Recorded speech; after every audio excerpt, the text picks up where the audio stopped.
আমাদের যে গণ আকাঙ্ক্ষা যে আমাদের তৈরি হয়েছে অভ্যুত্থানকে ঘিরে এবং 31 ডিসেম্বর কি হতে চলেছে এ নিয়ে সামাজিক যোগাযোগ মাধ্যম ফেসবুক ছয়লাভ।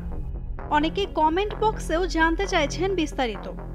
মূলত শনিবার সন্ধ্যার পর থেকেই সামাজিক যোগাযোগ মাধ্যম ফেসবুকে বৈষম্য বিরোধী ছাত্র আন্দোলন ও জাতীয় নাগরিক কমিটির সদস্যদের কাছাকাছি ধরনের ইঙ্গিতপূর্ণ পোস্ট থেকেই রহস্য তৈরি হয়েছে।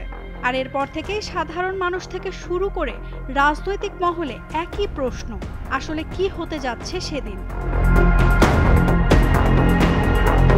অবশেষে উত্তর মিলল বৈষম্য বিরোধী ছাত্র আন্দোলনের জরুরি সংবাদ সম্মেলনে। আসলে কি ঘটতে চলেছে 31 ডিসেম্বর। রোববার দুপুরে জরুরি সংবাদ সম্মেলন হয় রাজধানী বাংলা মোটরে।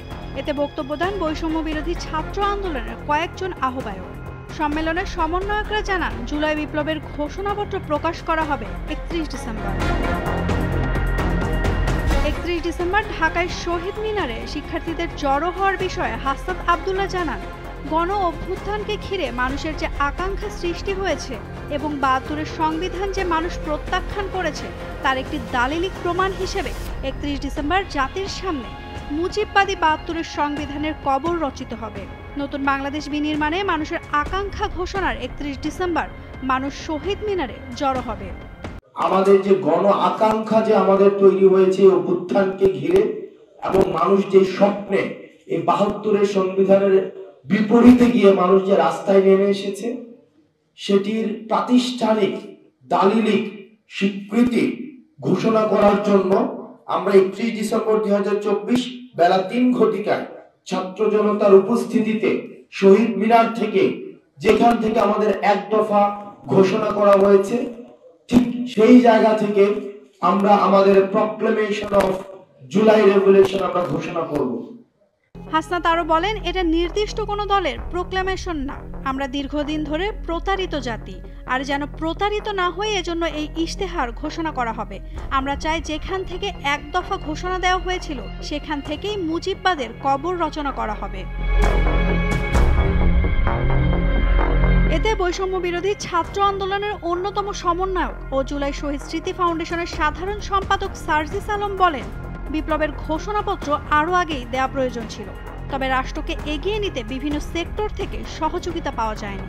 এবং আমাদের এই জুলাই বিপ্লবের যে ঘোষণাপত্র সেটি আমরা আমাদের জায়গা থেকে মনে করি অবশ্যই ঘোষণা করা আরো আগে প্রয়োজন ছিল, কিন্তু আমাদের জায়গা থেকে আমরা দেখেছি যে 2024-এর এই যে পুরো বাংলাদেশ রাষ্ট্রটির বিভিন্ন সিস্টেম, এই করাপ্টেড সিস্টেমগুলোকে একটি স্থিতিশীল অবস্থায় নিয়ে এসে সেখান থেকে কিছু করা, এটা একটা সময় সাপেক্ষ ব্যাপার হয়ে দাঁড়িয়েছে।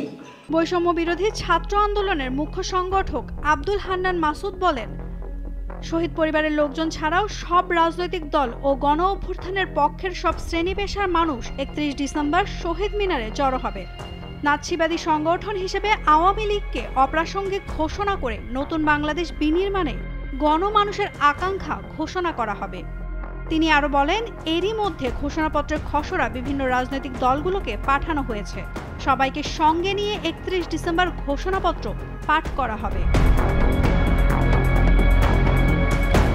এর আগে শনিবার সন্ধ্যায় all eyes on Shaheed Minar 31 December কিংবা কমরেডস নাও অর নেভার বা এবছরই হবে 31 ডিসেম্বর ইনশাআল্লাহ, এই ধরনের ফেসবুক পোস্টে ছয়লাভ ছিল নেট দুনিয়া।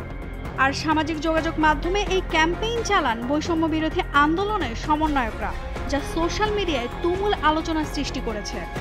তাদের এমন পোস্টের পর সামাজিক যোগাযোগ মাধ্যমগুলোতে নানা প্রশ্ন তুলেছে মানুষ। অনেকে বলছেন আগামী 31 ডিসেম্বর কোনো নতুন রাজনৈতিক দল আত্মপ্রকাশ করতে যাচ্ছে, আবার ওই দিন ফ্যাসিবাদী শক্তির বিরুদ্ধে নতুন কর্মসূচির ঘোষণা আসতে পারে বলেও অনেকে মন্তব্য করেছেন।